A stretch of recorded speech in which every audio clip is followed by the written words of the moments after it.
and they don't really like me. Cause I can fuck your bitch and fuck your mom and auntie. Over and are actually one of the top ways couples meet each other. However, not everything goes as planned. Sadly, there have been many extreme cases when meeting people online, and Tinder will be our main focus today. In this video, we'll be talking about the dangerous world of Tinder criminals. If you guys want to see the other videos in this series, make sure to check out the playlist at the top right after this video, and please make sure to remain safe when meeting someone from the internet. I hope this video raises awareness. Anyway, sit back, relax, and enjoy the video. If you guys watch my videos and you don't have a plate of food in front of you, that's mad disrespectful. If you're gonna watch one of my videos, you gotta be munching on something. Hey guys, nah, I be having weed though. Today we're gonna be talking about the dangerous world of Tinder criminals. Nah, but for real, go get some food. You don't have to if you don't want to. You don't have to if you don't want to. You guys like my watch? Look at that. Yeah, my first rich. Bust down, really SpongeBob Avalanche. Let's get straight into the video. Danuel Drayton. In 2018, 27-year-old Danuel Drayton would use dating apps such as Tinder and Plenty of Fish in order to lure women into uncomfortable situations and R-word or murder them. Drayton, who lived in New Haven, Connecticut, murdered 29-year-old Samantha Stewart after they went back to her home on July 16th after meeting on Tinder. Samantha was a nurse and seemed to be a very happy and normal girl. Not many of the details of this case are public. I don't know why, but I'll tell you what I've read. Before the murder of Samantha, Drayton had already been committing crimes through the app, specifically charges of an attempted murder of a woman he shared an Uber ride with, and choking and R-wording another woman that he met on Tinder. Now back to Samantha. After killing her, Drayton allegedly had sex with her body, then wrapped her in a blanket in the bedroom and took off with her credit cards. He fleeted in a white van to the JFK airport, where he then used one of her credit cards and flew out to LA. Her family described how he physically left her, and I literally cannot even describe that on YouTube, but just know it is gruesome. Police found him in a North Hollywood hotel, and when they entered his room, he had another girl held hostage in that hotel room. He was sentenced to 25 years to life with no bail. Jesus Christ is dangerous. Being on the internet alone is dangerous. Thankfully, we have a sponsor perfect for today's video. This video is sponsored by criminals. Bailey Boswell and Aubrey Trail. All my sources will be linked down below. On November 15th, 2017, Sydney Loof left work for a Tinder date in Wilbur, Nebraska. The day after, Sydney was reported missing after failing to appear at her job. Sydney Irene Loof was born on August 21st, 1993 in Broken Bow, Nebraska. She loved playing basketball and golf while in school, but developed scoliosis as a teenager, causing her to step away from sports. After graduating from high school in 2011, she worked at her local Menards store. Her mother explained that Sydney suffered from anxiety and major depression. A few days before her disappearance, Sydney discussed her worsening mental health with her family, who scheduled and drove her to a doctor's appointment where she was given antidepressants. Sadly, that was the last time they saw her. Sydney agreed to go on a date with a person she met on Tinder, and that person's name was Audrey. But Audrey was just a fake alias used by a woman named Bailey Boswell. Sydney made sure to ask Boswell twice if anyone else was going to show up on the date, and Boswell lied and said, yeah, we'll be the only two people there. The date was held in a basement that Boswell and her husband Aubrey Trail were renting for about 6 months. Yes, they were renting a basement.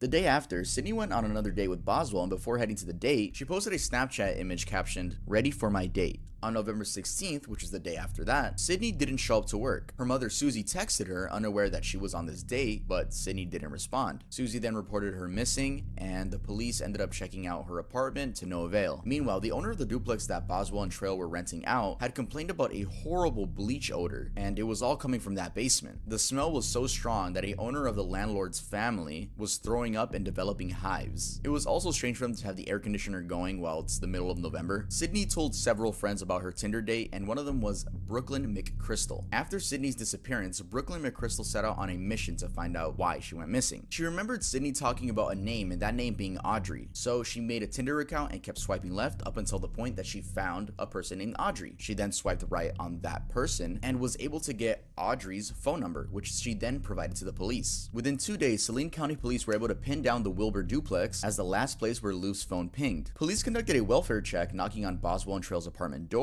but no one answered. Using the landlord's key, the police entered the apartment, but the only thing that caught their attention was the unavoidable smell of bleach. The next day, the police came back with a search warrant, but again, nothing was really out of the ordinary besides the smell. Search teams led by the FBI and local police department eventually found Sydney's severed remains on December 4th and 5th. They found her dismembered body parts, sex toys, apparel, and other items were found wrapped inside many 30-gallon black trash bags alongside a gravel road, approximately 1 hour west of Wilbur. Part of Sydney's Bailey's upper arm hasn't been found till this day. Bailey Boswell and Aubrey Trail were charged with first-degree murder, conspiracy to commit murder, and improper disposal of human skeletal remains. Boswell is spending life in prison, and Trail was sentenced to death in 2021. This is the only thing I have ever done that I feel real regret about.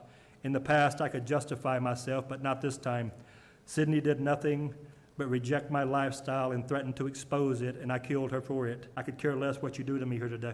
A fate that the judge says is appropriate, considering Trail's disregard for human life. Imposed by the panel Get this on nigga out count of here. 1, murder in the first degree, a Class 1 felony. The defendant is sentenced to death. After receiving and reviewing the evidence of the state and the defendant as to the sole aggravating circumstance as alleged by the state, that the murder manifested exceptional depravity by ordinary standards of morality and intelligence, I could not find beyond a reasonable doubt that the state of Nebraska met its burden of proof as to this aggravating circumstance. Because the 3 judges did not rule unanimously, Boswell was sentenced to life in prison. Boswell showed little reaction to the sentencing, but her attorney remarked that it was an outcome they had hoped for. In July 2019, 3 other women took the stand to allege that Boswell and Trail had desires to record victims as they torture and kill them before profiting thousands from the sales of these videos. I'm assuming they're talking about snuff films that can be found on the dark web. If you'd like to educate yourself more about the dark web, the weird stuff that goes on over there, I also have a series, a whole playlist dedicated to me browsing the internet's strangest websites. Anyway, even though these murderers did get what was coming to them, I guess one of them got life in prison, the other one just got sentenced to death, that still won't bring Sydney back. Let's head on over to the next one. Thomas R. This is an extremely odd case that took place on March 6, 2022. Mika Orr was a 21-year-old woman from Massachusetts attending college in the Netherlands. While there, she met a man on Tinder by the name of Thomas R. They went on a couple dates, but the vibe completely changed when she told Thomas R that she was thinking about getting back together with her ex-boyfriend. This was too much for Thomas to handle, and he became extremely obsessive. He stalked her by harassing her through WhatsApp, driving up and down her street, and even placed a GPS tracker on her bike so he always knows where she's at. On March 6 at 3:36 in the morning, police got a call that there was a house fire going on. Thomas actually threw an incendiary device into the window of her apartment, forcing the residents to evacuate. He then walked inside the building and stabbed Mika to death. After that, Thomas R. quickly headed to Germany in his car. While on the run, he contacted his parents and told them everything that just happened, and then his parents contacted the local police, and they caught him at the German border. He was arrested at 5 in the morning on the same day. I was very confused as to why in every article I read, this guy was referred to as Thomas R. Like, where is the last name? Is it just R? But honestly, I don't know. Every single article calls him Thomas R. Anyway, if there's one thing Mika's father wants students to know, it's this. When we send our kids to college, we think that they're mature adults. Mika's father, Michael, tells us his family has lost their light, saying his daughter had a golden heart.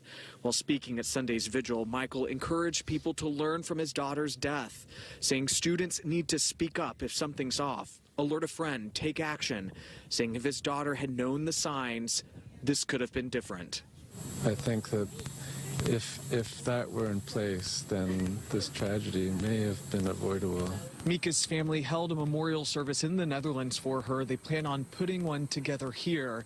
The investigation into the circumstances of her death. Lauren Smith Fields. On Saturday, December 11th, 2021, 23-year-old Lauren met up with a man she met on Bumble. That man being 37-year-old Michael LaFountain. They hung out at her apartment, drank some tequila, ate food, played games, and watched a movie. You know, the normal things adults do on a date. LaFountain recalls Lauren throwing up and feeling ill, then eventually them both falling asleep on her bed together. Then at 6 a.m., the police get a frantic call from Michael stating Lauren is unresponsive as he's giving her chest compressions. She was pronounced dead at the scene. The controversy begins with how the Bridgeport, Connecticut police handled everything. First off, they didn't notify the family when she was pronounced dead. The whole day goes by, no police reach out to the family at all. Her close-knit family says they went to the apartment the next day after frantically calling and texting Lauren and were referred to a Detective Cronin. They didn't even contact us. They didn't let us know anything. It's like crazy. And I'm asking what's going on. He said she met some guy on Bumble. And I'm asking him about the guy. He was like, oh, he sounds like a really nice guy. He sounds like a really good guy. And he was like, I'll call you back, and just hung up in my face. Instead, the mother had to find out That's by going fucking crazy, bro. reading a letter on the door that said, said, if you're looking for Lauren, call this number. That number was the landlord's number, and after dialing, he then came over and gave her the phone number of the lead detective, Kevin Cronin. Though the controversy doesn't end there. Lauren's brother called, and upon calling, the detective was told that Lauren, quote, met a white guy on Bumble, but don't worry about that. He's a really nice guy. The family waited for Detective Cronin after calling several times, but then took matters into their own hands and found evidence of their own. In her apartment, they found bottles of alcohol, a blood-stained sheet, an overturned plate of food, a sedative pill, and a used condom. The family says they provided evidence they'd collected to crime scene investigators who arrived for the first time that day, included a bloody sheet and a pill. And 2 cups of like drinks or whatever next to a bottle. They didn't take none of that. We seen a condom, we seen lube, other stuff in there, and they didn't take none of this. Due to the lack of professional help from the station, people online were demanding something to be done about this. Was this due to Lauren being a black woman and the last person seeing her alive being a white man? We'll never know. But what we do know is that this case was handled horribly. Because of the increased attention to Lauren's case on social media, the Connecticut Office of Chief Medical Examiner released her cause of death: acute intoxication due to the combined effects of fentanyl, promethazine, hydroxyzine, and alcohol. Her death was ruled an accident. As for Michael LaFountain, his attorney said he wasn't a person of interest anymore. Anyone that genuinely cared and they were there, the last person there, and they know that nothing bad happened, you would at least even reach out to the family yourself. Like, listen, I know I'm sorry for your loss of your daughter or your sister. Checking out the family's GoFundMe page, it seems like the last update was in February of this year, stating that the 2 lead detectives that were on this case were put on administrative leave and one was resigned. Which, by the way, the one that wasn't fired was quietly brought back a few months later. The case is still ongoing, and it seems that publicly, Michael LaFountain hasn't faced any type of repercussion. Yeah, he not, and they gonna stay dragging their fucking feet on that shit, sadly. 2018. Originally from Britain, she traveled to Auckland, New Zealand on her own. Her father quickly traveled to New Zealand after she didn't pick up her phone and tried his best to get people to find his missing daughter. I would like to take this opportunity to appeal to anybody who has seen, spoken to, or come into contact with Grace over the last few days, and to come forward with any detail, no matter how small, and contact the investigation team. Once again, I thank you all for coming. Investigators looked through cameras and found her hanging out with a man that she had met on Tinder. They hung out in Sky City, which is like a plaza where you can also get drinks. Then they headed to a Mexican cafe, they drank some more, then they headed to yet another bar, and Grace actually texted a friend from back in England and said that she clicked really well with this guy. They then headed to this man's hotel room. What happened that night? I think you guys can guess, but he sadly murdered Grace by strangulation. The police found out Jesse Kempson had strangled Elaine to death, crammed her into a suitcase, and then taken her body to a wooded area. When interviewed by authorities, Kempson explained that she just wanted to be choked, and they were both into that. She started talking to me about 50 Shades of Grey, which is a sex fantasy movie that's out. We started having sex. At first it was just normal. It was very placid, and then she asked me if we could get into bondage. But he went to sleep in the shower. Yeah, he went to sleep in the shower and woke up to her dead on the bed. And then all I remember is falling asleep in the shower. I need to stop. I need to go. Would you like some fresh air? Yeah, please. I was in shock. I fuck that nigga, bro. Know what to do. Pathologists, specialists don't perform a post-mortem. Yeah. They're very skilled at establishing people's causes of death. Do you understand that? Yeah. Did you kill Grace Mullane? Yes. Okay. You're under arrest for the murder of Grace Mullane on or about the 2nd of December. Okay. You understand? Yeah.